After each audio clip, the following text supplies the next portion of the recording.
सुश्रुत संहिता सूत्रस्थानम द्रव द्रव्यविद्या अध्याय श्लोक 141। तो यहाँ पे हम जो हनी है उसके बारे में चर्चा कर रहे हैं। और आज मैं बताने वाला हूँ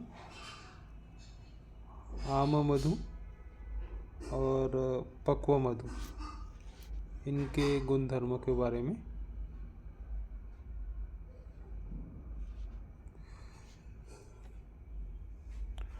तो इसमें जैसा कहा गया हो है कि दोषत्रयहरं पक्वम आमम आम्लम त्रिदोषकृतम्।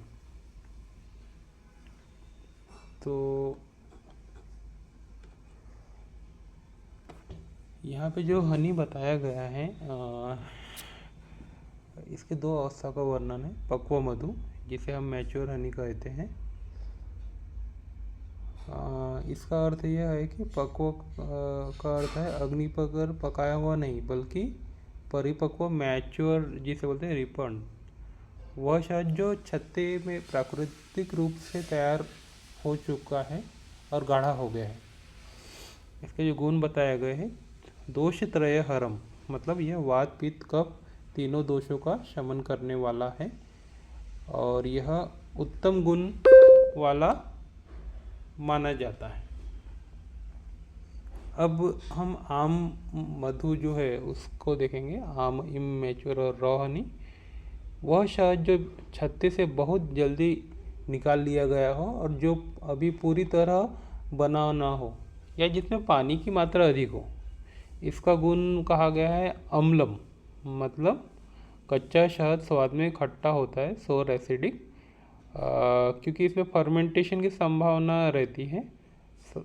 और ये त्रिदोषकृत है, यह तीनों दोषों को कुपित करने वाला और शरीर के लिए हानिकारक कहा गया है। आयुर्वेद में उष्ण मधु जो रहता है, जिसे हम बोलते हैं गर्म शहद, शहद को गर्म करना, और आम मधु कच्चा शहद, दोनों ही निषिद्ध है। इस श्लोक का मुख्य संदेश यह है कि औषधीय प्रयोगों में के लिए हमेशा परिपक्व शहद का ही चयन करना चाहिए। आम मधु, जिसे हम कच्चा या खट्टा शहद कहते हैं, आम विष के समान व्यवहार करता है, क्योंकि यह पचने में भारी और विषम भी होता है। गुरु रहता है ये, जिसे स्रोतस अवरोध जो रहता है, जिसे चैनल ब्लॉकेज से ये चीज़ें होती है। ठीक है। अब हम देखेंगे कि इसकी कोई स्पेसिफिक टेस्ट है क्या, आइडेंटिफाई करने की हनी पक्व है कि अपक्व है। तो आयुर्वेदिक ग्रंथों में और पारंपरिक व्यवहार में पक्व और आम जो मधु को पहचानना है, उससे कुछ विशेष टेस्ट हो सकती है। क्योंकि सुश्रुत संहिता में स्पष्ट रूप से कहा गया है कि आम मधु अम्ल खट्टा होता है। यह सबसे बड़ा क्लिनिकल इंडिकेटर कहा गया है। यहाँ पक्व और आम मधु के में अंतर करने की कुछ व्यवहारिक और शास्त्रीय विधियाँ मैं बताने जा रहा हूँ। पहला है प्रत्यक्ष लक्षण, जिसे हम बोलते हैं ऑर्गेनोलेप्टिक टेस्ट। तो रस परीक्षा जिसे बोला जाए टेस्ट, उसका एक्चुअल टेस्ट लेके देखना है। पक्व मधु, इसका प्रधान रस मीठा होता है और उपरस कषाय, जिसे एस्ट्रिंजेंट कहा गया है, वो होता है। यह गले में हल्का सा लगता है। आम मधु जो रहता है सुश्रुत के अनुसार अम्ल खट्टा होता है। कच्चा होने के कारण इसमें नमी, मॉइस्चर ज़्यादा होती है और जिससे इसमें फर्मेंटेशन शुरू हो जाता है और इसका स्वाद खट्टा हो जाता है। गंध परीक्षा, स्मेल कहा गया है। पक्व मधु जो है, इसमें एक विशिष्ट सुगंध रहता है। और जो आम मधु है, इसमें सिरके जैसी या खमीर जो बोलते हैं फर्मेंटेड जैसी गंध आ सकती है।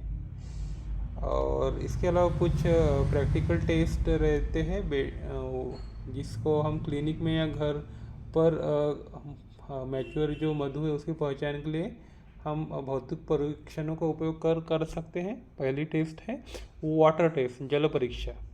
इसके लिए आपको क्या करना पड़ेगा, एक कांच के ग्लास में पानी लें और उसमें एक बूंद शहद डालें। अगर वो हनी पक्व मैच्योर है तो बूंद पानी में घुलता नहीं है और वह एक ठोस मोती या पिंड की तरह सीधे तली में बैठ जाती है, क्योंकि इसका घनत्व अधिक होता है। और आम इमेच्योर मधु जो रहता है उसकी बूंद पानी में जाते ही फैलने लगती है और घुल जाती है, नमी अधिक होने के कारण। इसके बाद में दूसरे टेस्ट है थ्रेड टेस्ट, जिसे हम तंतु परीक्षा कहते हैं। इसके लिए शहद को अंगूठे और तर्जनी के बीच में चिपकाकर या चम्मच से ऊपर उठाकर देखें। जो पक्को मैच्योर मधु रहता है इसका एक अटूट और लंबा तंतु बनता है, क्योंकि यह सांद्र विस्कस होता है। और जो आम इमेच्योर रहता है इसका तार जल्दी टूट जाता है या यह पानी जैसा टपकता है। एक टेस्ट है विक या फायर टेस्ट, जो सबसे विश्वसनीय है अग्नि परीक्षा। इसमें एक रुई की एक बत्ती लेना, विक को शहद में डुबोए और उसमें माचिस से जलाए। और हनी अगर पक्को मैच्योर रहेगा तो बत्ती तुरंत और शांति से जलने लगी, क्योंकि इसमें पानी नहीं है। और आम जो इमेच्योर मधु रहता है इसमें बत्ती या तो जलेगी नहीं या जलते समय चट चट क्रैकिंग साउंड जो रहता है कि आवाज़ करेंगी। ये आवाज़ शहद में मौजूद अतिरिक्त पानी मॉइस्चर के कारण होती है। अब इसका थोड़ा सा मॉडर्न कोरिलेशन हम करते हैं। आयुर्वेद में आम मधु जो बोला गया है मॉडर्न के हिसाब से हाई मॉइस्चर हनी माना गया है। पक्व मधु इसमें मॉइस्चर कंटेंट 17 से 20% कम होती है। इस स्तर पर बैक्टीरिया या ईस्ट पनप नहीं सकते। और आम मधु में नमी जो रहती है 20 से 25% से अधिक होती है। इसमें मौजूद प्राकृतिक ईस्ट, जिसको हम बोलते हैं ऑस्मोफोलिक ईस्ट, सक्रिय हो जाते हैं और शहद को फर्मेंट कर देते हैं, जिससे वह अल्कोहलिक या एसिटिक एसिड में बदलने लगता है। और यही कारण है कि सुश्रुत ने इसे अम्ल या सोर कहा हुआ है। अब हम इसका जो निबंध संग्रह की व्याख्या है डलनकृत, उसके बारे में थोड़ा सा चर्चा करेंगे। इसका बोला गया है पक्वम आम योर गुणम आह दोष त्रयहरम इत्यादि। पक्वत्वम अग्निसंयोगात घनी भाव आदिक्ये अग्निसंयोग निषेधात् निंदितम एतत् तस्मान् मधुन काल विशेषस्थित्या परिणामतः पक्वत्वम आमत्वम च गेयम इति अन्ते। तो यहाँ पे जो डलन की टीका है ये बोली गई है, इसका मैं थोड़ा सा प्रॉपर आपको वर्णन करूँगा।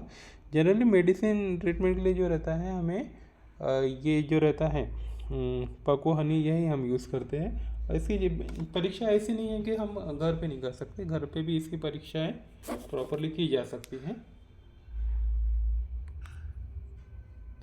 तो हम ये देखेंगे कि इसका जो विश्लेषण है टीका का वो हम देखने वाले हैं। यह टीका एक बहुत बड़े कन्फ्यूजन को दूर करती है। तो कि पक्व मधु जो रहता है उसका अर्थ है गर्म किया हुआ शहद या पुराना शहद। अब इसके संस्कृत टीका देखेंगे। पक्वत्वम अग्निसंयोगात घनी भाव आदिक्ये। कुछ आचार्यों का मत है कि यह पक्व जो कहा गया है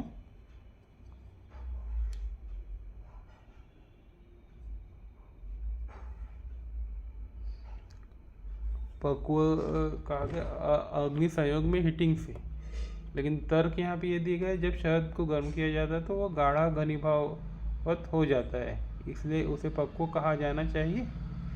ये एक पूर्व पक्ष कहा गया है, जिसको खंडन करते हुए रिजेक्शन जो बोला गया है, अग्नि संयोग निषेधात निंदितम एतप। इसका अर्थ होता है, आचार्य डल्लन कहते हैं कि यह मत निंदित, क्रिटिसाइज, रॉन्ग है। तो अगर ये रॉन्ग है तो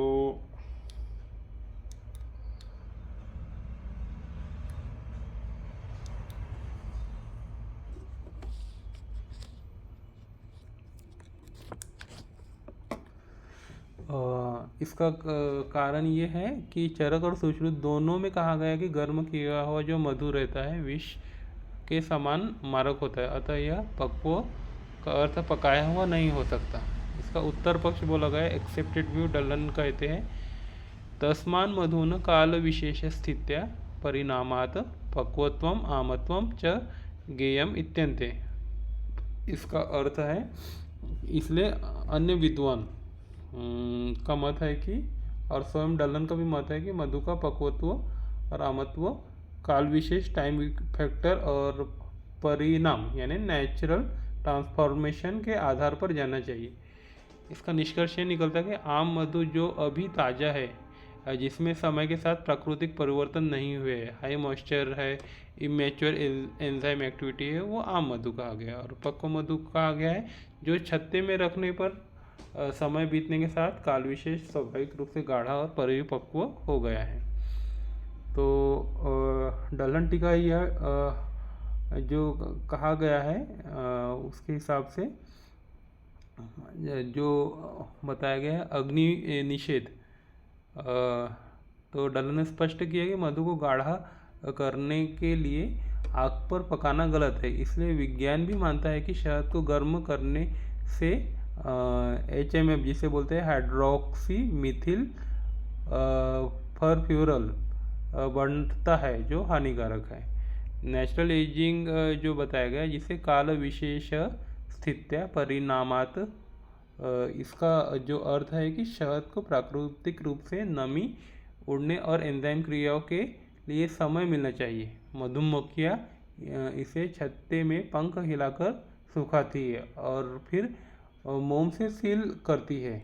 यही काल परिणाम है जो इसे पक्व बनाता है। तो ये हमने इसका एक्सप्लेनेशन देखा है श्लोक का।